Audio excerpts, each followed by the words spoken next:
Olá, meus queridos! Está começando mais um programa do Logos e, claro, nós estamos aqui para trazer o sermão expositivo de Isaías, o livro que nós estamos estudando nesse momento. Eu sei que agora está aí a tardezinha, né? Um momento gostoso de tomar um café, comer um pão de queijo, um bolinho. Então já prepara tudo aí, mas também lembre-se de pegar o seu papel e caneta, seu caderno ali de estudo, porque hoje nós vamos aqui expor as escrituras mais uma vez.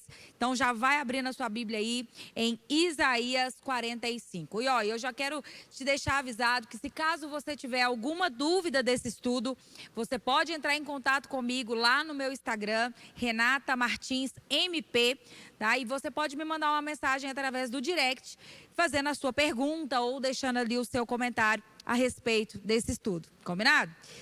Vocês sabem que eu gosto muito de fazer a leitura bíblica primeiro, para depois a gente expor, né? Então, bora lá para a leitura da palavra. Isaías 45, a partir do verso 1. Nós vamos ver aqui sobre Ciro, um homem do qual o Senhor já tinha designado há 150 anos antes de nascer. Olha que interessante.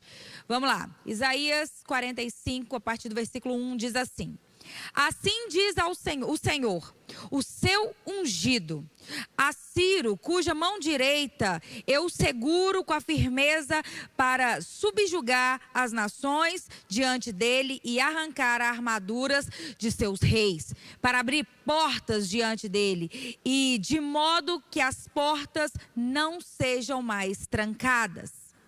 Eu irei adiante de vocês e aplanarei monte, derrubarei as portas de bronze e romperei trancas de ferro. Darei a você os tesouros das trevas, riquezas armazenadas em locais secretos, para que você saiba que eu sou o Senhor, o Deus de Israel, que convoca pelo nome. Por Deus, por amor em que do seu servo Jacó, de meu escolhido Israel, eu o convoco pelo nome e concedo a você um título de honra. Embora você não me reconheça, eu sou o Senhor, e não há nenhum outro além de mim, a não ser eu. Eu o fortalecerei, ainda que você não tenha me admitido ou me conhecido. De forma que, do nascente ao poente, saibam todos que não há ninguém além de mim. Eu firmo, a luz e crio as trevas, promovo a paz e causo a desgraça. Eu, o Senhor, faço todas essas coisas. Vocês, céus elevados, façam chover as injustiças, devorem as nuvens, abram-se as terras, brotem a salvação, cresça a retidão com ela. Eu, o Senhor, a criei.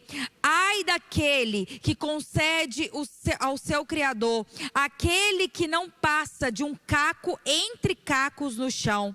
Acaso o barro pode dizer ao olheiro: o que está fazendo?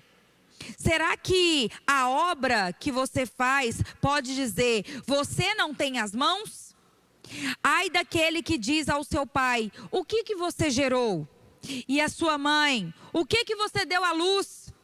Assim diz o Senhor, o Santo de Israel, o seu Criador: a respeito das coisas vindouras, vocês me perguntam sobre os seus filhos e me dá a ordem sobre o trabalho das minhas mãos? Foi eu quem fiz a terra e nela criei a humanidade. Minhas próprias mãos estenderam os céus. Eu dissipei os seus exércitos de estrelas. Eu levantarei esses homens em minha retidão, farei direito todos os seus caminhos. Ele recontribuirá a minha cidade e libertará os auxiliadores que existem em pagamento em qualquer recompensa, diz o Senhor dos Exércitos. Assim diz o Senhor: os produtos do Egito e da Etiópia, aqueles altos sabeus, saberão para os seus lados e permanecerão assim com você, ó Jerusalém. Eles o seguirão, acorrentados, passarão para o seu lado. Eles se inclinarão diante de você e empunharão a você, dizendo: certamente Deus está com você, e não há outro, não há nenhum outro Deus. Verdadeiramente, tu és um Deus que se esconde, ó Deus e Salvador de Israel. Todos os que fazem ídolos serão envergonhados e constrangidos. Juntos cairão em constrangimento. Mas Israel será salvo pelo Senhor, com uma salvação eterna. Jamais vocês serão envergonhados ou constrangidos por toda a eternidade. Pois assim diz o Senhor, que criou os céus e a Ele é Deus, que moldou a terra e a fez. Ele a estabeleceu. Não a criou para estar vazia, mas o formou para que seja habitada. Ele diz: eu sou o Senhor e não há nenhum outro. Não falarei secretamente de alguns lugares para a terra, de toda a treva. Eu não disse aos descendentes de Jacó: procurem-me à toa. Eu, o Senhor, falo a verdade. Eu anuncio o que é certo. Ajunte-se e venham. Reúnam-se vocês, fugitivos das nações. São ignorantes aqueles que levam de um lado para o outro imagens de madeira, que oram a deuses que não podem salvá-los. Declarem o que devem ser. Apresentem as suas provas, que eles ajuntem com os seus conselheiros. Quem há muito precedentes nisso? Quem declarou este passado distante? Não fui eu, o Senhor? Eu, e não há outro Deus além de mim, um Deus justo e salvador. Não há outro além de mim.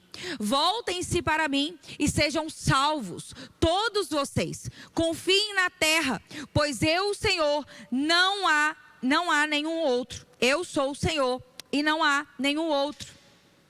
Pois por mim mesmo eu jurei, a minha boca pronunciou com que toda a integridade das palavras, que não será envergonhada. Diante de mim todo joelho se dobrará, junto a mim toda a língua julgará. Dirão ao meu respeito: somente no Senhor estão a justiça e a força. Todos os que odeiam virão a Ele e serão envergonhados. Mas o Senhor, todos os descendentes de Israel serão considerados justos e exultarão. Glória a Deus. Bom, eu gostaria de convidá-los a gente fazer uma oração para começar aqui então a exposição da palavra.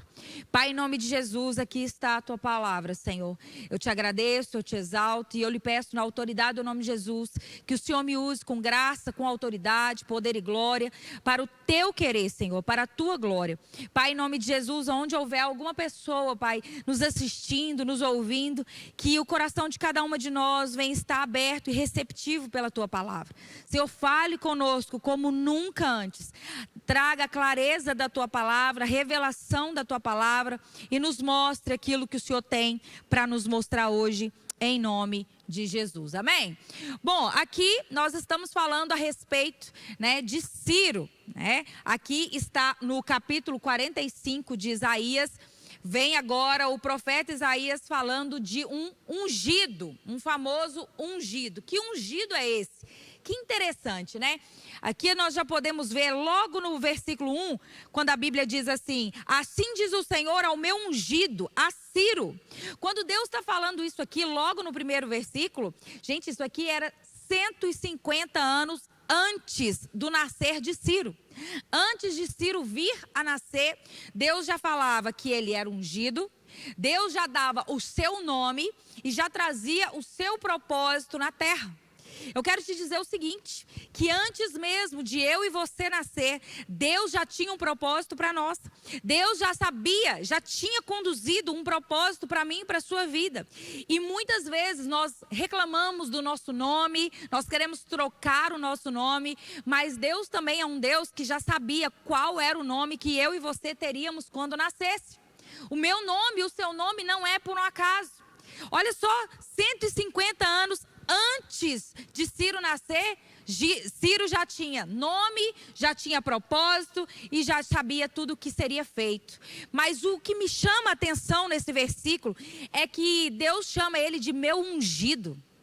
Meu ungido. Ciro não era um cristão.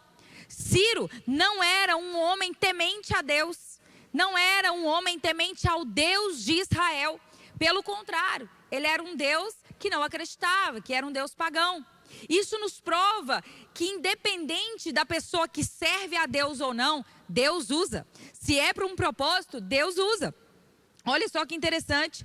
E aqui, logo no versículo 2, vem dizendo assim, o versículo 2 e 3, vem dizendo assim: eu irei adiante de ti e endireitarei os caminhos tortuosos. Quebrarei as portas de bronze e despedaçarei os ferros de ferrolho. Gente, aqui Deus está trazendo uma promessa. Está falando aqui com Ciro como que ele ia ser usado por Deus, né? Que as portas se abririam para ele. Que tudo aquilo que ele fizesse seria de agrado de Deus. Que tudo aquilo que ele fizesse seria próspero, né? Tudo que ele colocasse as suas mãos, as portas se abririam, os bronzes cairiam por terra. A palavra de Deus está falando aqui que era o próprio Deus que iria à frente. Quando você tem uma palavra que o próprio Deus está com você, querido, a gente não precisa se preocupar com nada. Nós precisamos de fato, buscar da vontade de Deus, nos preocupar, essa é a palavra, nos preocupar com aquilo que Deus tem ao nosso respeito, aquilo que Deus tem nos chamado para fazer. Quando nós entendemos a nossa vida e colocamos a nossa vida no propósito do qual Deus nos criou, querido, todas as portas serão abertas. Assim é o título dessa mensagem, né? Eu esqueci de dizer no início, o Deus que abre portas e governa a história. O Deus que abre portas e governa a história. Deus é o Deus que abre porta, querido. Se eu e você está no propósito de Deus, estamos vivendo o propósito do qual nós somos chamados, Ele vai abrir portas. E Ele está no domínio de toda a história do universo, não somente a minha, não somente a sua, mas de todo o universo. E aqui dá continuidade no versículo 3, ele fala: darei a você os tesouros das trevas, riquezas armazenadas nos locais secretos, para que você possa saber que eu sou Deus. Olha só, aqui está falando, Deus está prometendo que independente se Ciro servisse a ele, seguisse a ele ou não, ele daria ouro, daria riquezas, daria vitórias. Mas para quê? Com um propósito. Para dizer que Deus age independente se a gente serve a Ele ou não. Nós temos a mania de achar que Deus só vai usar o pastor, que Deus só vai usar a irmã do coque, que Deus só vai usar aquelas pessoas que são aparentemente espirituais, que Deus jamais vai usar uma situação ou uma pessoa que pode vir, que não seja cristão, para trazer soluções ou chamar a nossa atenção.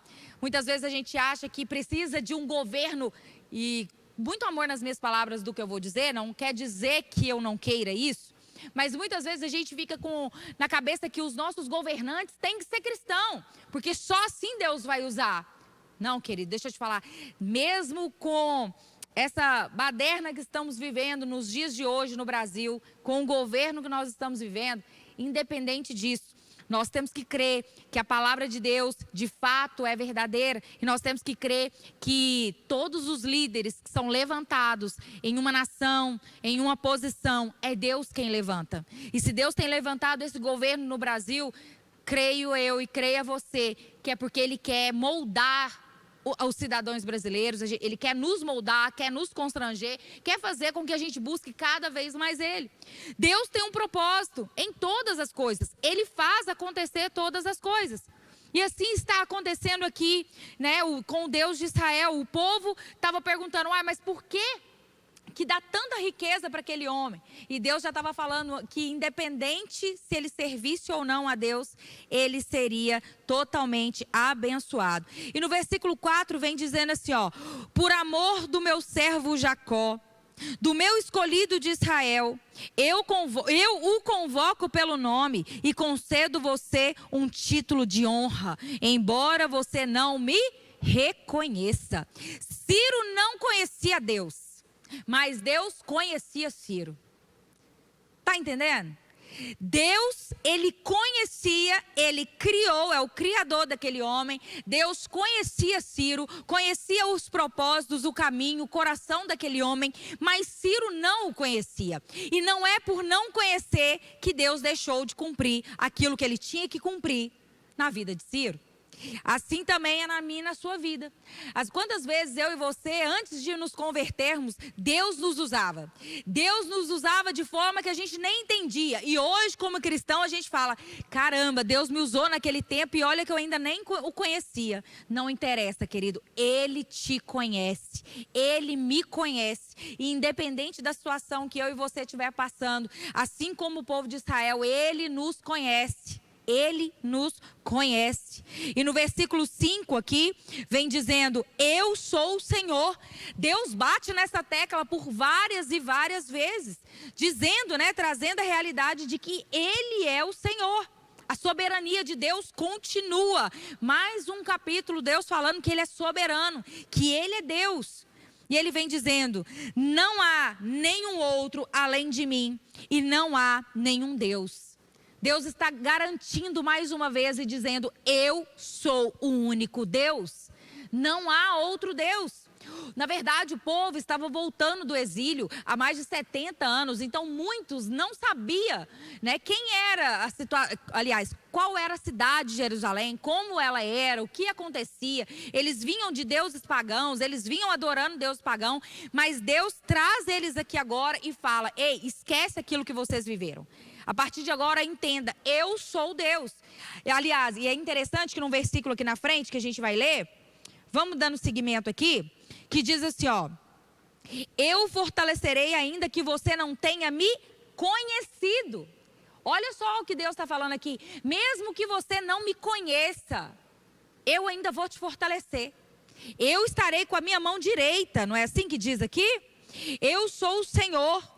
E não há nenhum outro. Eu formo a luz e crio as trevas, promovo a paz e causo a desgraça. Eu, Senhor, faço todas as coisas. Aqui, gente, é um versículo muito polêmico, Aqui muitas pessoas usam esse versículo para dizer que é o próprio Deus, o Deus de Israel, o verdadeiro Deus, quem causa tumulto na terra, quem causa trevas, quem causa o mal. E não é isso que a palavra está dizendo. A palavra está dizendo aqui, está afirmando, eu formo a luz e crio as trevas e faço paz e crio o mal. Eu, Senhor, faço essas todas as coisas. Aqui, gente, o mal significa calamidade, significa juízo. Não significa a parte mal, significa calamidade. Vou te dar um exemplo. Os 10 mandamentos. Os 10 mandamentos ali, aliás, 10 mandamentos não, as 10 pragas. As pragas ali no Egito, aparentemente era uma coisa ruim, era uma coisa má, mas era uma calamidade, era algo sobrenatural. Quem deu essa ordem? Deus ordenou para que acontecesse as 10 pragas. Mas lá na história de Jó, nós vemos Jó agora sendo totalmente tocado por Satanás, com o quê? Com permissão de Deus. Então tem coisas que acontecem que de fato são ordens de Deus, mas tem coisas que acontecem que são permissão de Deus. E é exatamente isso que está acontecendo. Então aqui, essa palavra que eu crio as trevas, eu crio, eu que faço o mal, não está dizendo de fazer o mal em questão como Satanás usa, mas sim de calamidade e de juízo. A gente tem que entender muito bem isso, porque Deus, gente, Ele é soberano sobre todas as coisas, inclusive sobre as coisas que acontecem no mundo.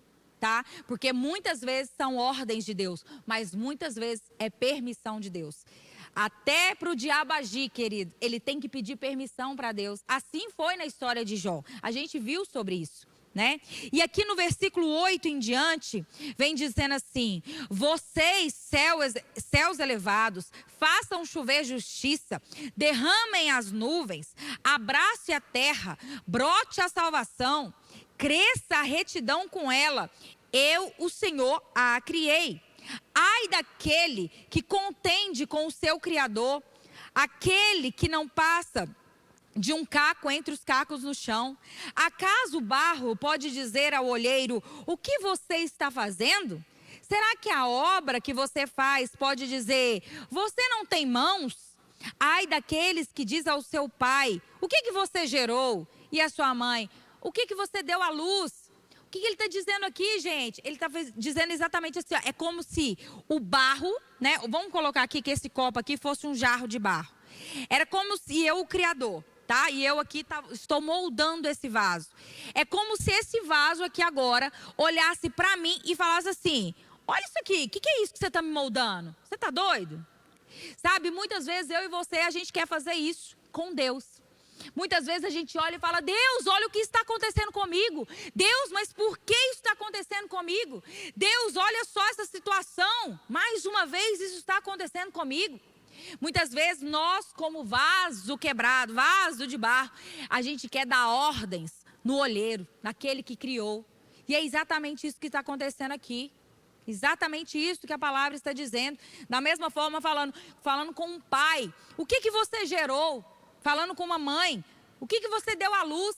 Logo depois de uma criança nascer, alguém olhar na cara dela e dizer: isso aí não é filho seu, olha o que você deu, olha o que você fez, olha a criança que você gerou, né? Então é como se a própria criação falasse contra o seu Criador. E muitas vezes nós fazemos isso com Deus, né? A gente tem que mostrar, a gente tem que lembrar, aliás, que Ele pode fazer todas as coisas. Somente nele existe salvação. Somente em Deus existe salvação. E ó, é tolice nossa, tolice a gente questionar o que Deus faz e o que Deus age. É tolice do ser humano. E aqui, ó, no versículo 9, ele vem dizendo o seguinte. Versículo 9 foi o que eu li, né? No versículo 11, aliás: assim diz o Senhor, o Santo de Israel, o seu Criador, a respeito das coisas vindouras. Vocês me perguntam sobre os meus filhos, ou me dá ordens sobre o trabalho das minhas mãos? Mais uma vez, ele falando aqui, né? Deus está aqui se referindo a que trazia Cristo. Ou seja, ele já está falando assim: vocês não sabem o que está por vir. Vocês não sabem o que está para vir. E vocês já estão criticando aquilo que viria. Cristo, ele foi rejeitado por Israel, né? A gente sabe muito bem disso. Mas Deus não deixa de cumprir os seus propósitos, independente se nós aceitamos aquilo que Ele tem para nós ou se nós rejeitamos. Assim foi com o povo de Israel. O povo de Israel rejeita ali o plano de Deus, mas Deus, com a sua justiça, com a sua soberania, Ele traz libertação para o povo de Israel. Nós, como povo escolhido, né, de Israel, e nós, como povo gentil, que o Senhor nos permitiu viver para a glória dEle, para a salvação dEle, a gente não pode duvidar do poder de Deus. Se tem uma coisa na nossa vida que nós não podemos fazer, é duvidar do poder de Deus. Ele faz o que Ele quer, Ele usa quem Ele quer e da maneira como Ele quiser. E aqui no versículo 12 fala o seguinte: fui eu quem fiz a terra e nela criei a humanidade. Nas minhas próprias mãos estenderam os céus e eu dispus os meus exércitos de estrela. Eu levantarei este homem em minha retidão. Farei direito todos os seus caminhos. Ele reconstituirá a minha cidade e libertará os exilados sem exigir pagamentos nem qualquer outra recompensa, assim diz o Senhor. Ele está dizendo aqui que iria usar Ciro para trazer libertação para o povo de Israel. Mais uma vez eu digo, Deus usa quem Ele quer, da forma que Ele quer, independente se a pessoa é servo de Deus ou não. E aí a gente fica falando assim, a gente vê os novos convertidos muitas vezes na igreja, pessoa que acaba de chegar, ainda nem se batizou, ainda está no processo, sendo mais usado do que pessoas que estão aqui há anos e anos, né, de igreja. E a gente muitas vezes fica, Deus, mas por que o Senhor está usando fulano? Fulano acabou de chegar e o Senhor não me usa. Isso também é egoísmo. É egoísmo da nossa parte, porque, mais uma vez eu digo, Deus usa quem Ele quer, da maneira como Ele quer e da forma como Ele quer. E aqui no versículo 11, aliás, no versículo 14, né? Diz aqui então, tá um ventinho aqui, gente, que tá uma bênção, viu? Vocês estão vendo a minha folha voando, né? Pois é, glória a Deus. Tá um ventinho aqui, mas vai dar tudo certo. Vamos lá, no versículo 14 diz assim: assim diz o Senhor, os produtos do Egito e as mercadorias da Etiópia, aqueles altos sabeus, passarão para o seu lado e permanecerão a você, ó Jerusalém. Eles os surgirão acorrentados, passarão para o seu lado. Eles se inclinarão diante de você e implorarão a você, dizendo: certamente Deus está com você, e não há outro, e não há nenhum outro Deus. As nações aqui, gente, reconheceria que Deus estava com Israel. As nações aqui agora ia reconhecer que Israel estava de fato debaixo da proteção e das mãos de Deus. O Senhor aqui é o único Senhor e Salvador. Israel, ele não seria envergonhado diante dos seus inimigos. Coisas que muitas vezes eles sondavam e tentavam fazer para que Israel caísse. Mas não, a vitória de Israel estaria sempre nas mãos de Deus e traria testemunho, né, para o mundo todo sobre a glória de Deus. E a gente vê isso até hoje. Deus usa os seus. Muitas vezes Deus faz coisas com Israel para provar para toda a nação e para todo mundo que Ele de fato é um Deus, o Deus vivo, o único Deus verdadeiro, o Deus que é de glória, né? É o nosso Senhor. A salvação só vem do Senhor e a salvação é eterna e ela é segura. No versículo 18, deixa eu voltar aqui porque as folhas estão voando. No versículo 18 diz assim: pois assim diz o Senhor, que criou céus e terra.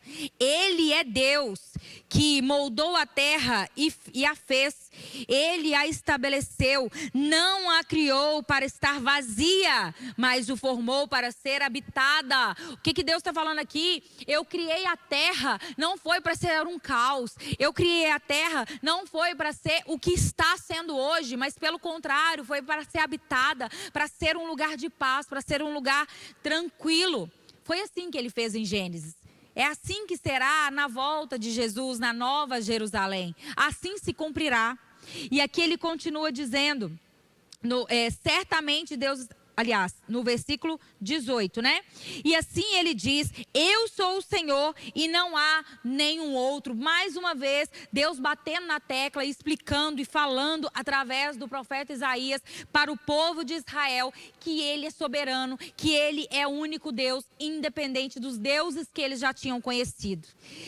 Essa questão, né, gente, da idolatria é muito forte desde antepassados. Não somente hoje, mas sempre foi algo que distanciou o povo de Deus. A idolatria, os deuses pagãos, o achar, né, que Deus são tantas outras coisas. Tem gente que adora animais, tem gente que adora objetos, tem gente que usa Deus, fala que Deus são pessoas, são coisas. Mas Deus está trazendo aqui o tempo todo: eu sou o Senhor, eu sou o soberano, eu sou o único Deus. Ele fala o tempo todo que Ele é Deus. No versículo 19, ele vem dizendo: não falei secretamente de algum lugar numa terra de trevas, e eu não disse aos descendentes de Jacó: procurem-me à toa. Eu, o Senhor, falo a verdade e anuncio o que é certo. Busque ao Senhor e Ele vai anunciar aquilo que é certo a você e a mim. Versículo 20: junte-se e venham, reúnam-se, vocês, fugitivos das nações. Ele sabia que o povo estava sendo ali fugitivo, né? Então ele está falando: venham, se reúnem todos comigo. Olha só. São ignorantes aqueles que levam de um lado para o outro imagens de madeira. Mais uma vez aqui falando sobre ídolos pagãos. que oram aos seus deuses e que não podem salvar. Gente, não há nenhuma madeira na terra, não há nenhum gesso na terra, não há nenhuma escultura na terra que pode salvar um ser humano. Querido, isso é uma mitologia, sabe, vocês já sabem que isso não é verdade. Não há nenhum poder sobre uma madeira, não há nenhum poder sobre um gesso, sobre uma escultura, sobre uma imagem. Não há, principalmente de salvação. O Salvador da nossa vida, o Salvador da nossa alma é Jesus Cristo, é uma pessoa que morreu e sobreviveu, né? Que morreu, ressuscitou e ele vai voltar. Ele vai voltar. E aqui no versículo 21, declarem que devem ser apresentadas provas, que eles ajuntem e se aconselhem, que quem há muito precede isso, quem há declarou desde o passado distante, não foi eu, o Senhor? E não há outro Deus além de mim, um Deus justo e salvador, não há outro além de mim. Deus está falando mais uma vez, Ele não cansa de dizer aqui nessa palavra que Ele é o único justo e o único Salvador. O Criador da terra, Ele não fez o mundo para ser vazio, como eu disse aqui no início. Ele fez para ser habitado com justiça, com mansidão. E Ele fala que não há outro Deus além de mim. E para finalizar, nós vamos aqui no versículo 22, onde fala, né, que as nações são chamadas aqui agora para abandonar os seus ídolos, e ele fala aqui, versículo 22, vento, glória a Deus, hein? Vamos lá, versículo 22 diz assim: voltem-se para mim e sejam salvos todos vocês, aos confins da terra, pois eu, o Senhor Deus, e não há outro. Por mim mesmo eu jurarei, e a minha boca pronunciou com toda a integridade uma palavra que não será envergonhada. Diante de mim todo joelho se dobrará, e diante de mim toda língua jurará. Isso aqui Paulo usou, né? Lá em Filipenses, Paulo usou exatamente esse versículo, essa fala aqui para dizer que quando Jesus voltar, que todos os joelhos se dobrarão diante dele, toda língua confessará que ele é o Senhor. Então, essa palavra se cumpre, né, quando a gente viu lá, aliás, essa palavra é dita novamente lá com Paulo e ela se cumprirá na volta de Jesus. E aqui, no versículo 24, dirão a meu respeito, somente no Senhor, então a justiça é a força. Todos os que odeiam virão e eles serão envergonhados, mas no Senhor todos os descendentes de Israel serão considerados justos e exultarão. Então ele está falando aqui mais uma vez que a nação de Israel jamais seria envergonhada, diferente dos inimigos. Os inimigos de Israel serão sim envergonhados. Deus trará justiça, Deus trará a sua glória ali para o povo de Israel. E em Cristo Jesus, essa é a promessa que se cumprirá plenamente na sua volta. Amém? E eu gostaria aqui agora de fazer algumas aplicações, né, algumas conclusões aqui desse capítulo, para a gente poder entender um pouco mais e fixar aqui no nosso coração aquilo que Deus falou através do profeta Isaías. Então aqui a gente viu que Deus é um Deus soberano. Ele fala milhares e milhares de vezes que eu sou Deus, eu sou o Senhor, não há outro acima de mim, eu sou o único, eu sou o Salvador. Ele que controla todos os reis, é Ele que controla todas as nações, Ele governa a história, nada está fora das mãos dele, e Ele chama todos os povos agora para a salvação em Cristo Jesus. Então, primeira coisa que eu quero falar comigo, para mim e para você, é: confie na soberania de Deus em cada detalhe da sua vida. Querido, confie na soberania de Deus em cada detalhe da sua vida. Eu não sei o que você tem passado, o que você tem vivido, quais são as coisas que têm acontecido na sua vida, mas creia na soberania de Deus. Creia que você está vivendo e passando por essa situação porque Deus tem algo programado para você aprender, para você viver, para você crescer em Deus através dessa situação. Deus é soberano, Ele está nessa situação, Ele está na sua casa, Ele está na sua vida, no seu trabalho, Ele vê todas as coisas. Então creia, confie na soberania de Deus, Ele sabe todas as coisas. Segundo ponto que eu quero trazer aqui para você, não questione o olheiro. Não questione Deus, aquilo que você está vivendo, mas confie que Ele molda a sua vida e molda para melhor. Então, muitas vezes que você ficar aí se perguntando, por quê? O que está acontecendo comigo? Por que isso de novo? Não pergunte ao Senhor o porquê, mas pergunte a Ele, Senhor, o que eu posso fazer? O que o Senhor quer me ensinar? O que o Senhor quer tratar em mim para que eu seja de fato um vaso restaurado, moldado pelo Senhor? Terceiro ponto, rejeite os ídolos e coloque sua esperança somente no Senhor. Não há nenhuma outra pessoa, nenhuma outra coisa, nenhum outro objeto que é salvador da vida do ser humano. Só o Senhor pode nos salvar. Muitas pessoas colocam o governo como algo que pode salvar. Às vezes uma casa pode te salvar. Às vezes sua mãe, seu pai, é aquilo que você coloca como Senhor na sua vida. Os seus filhos, o seu marido, a sua esposa.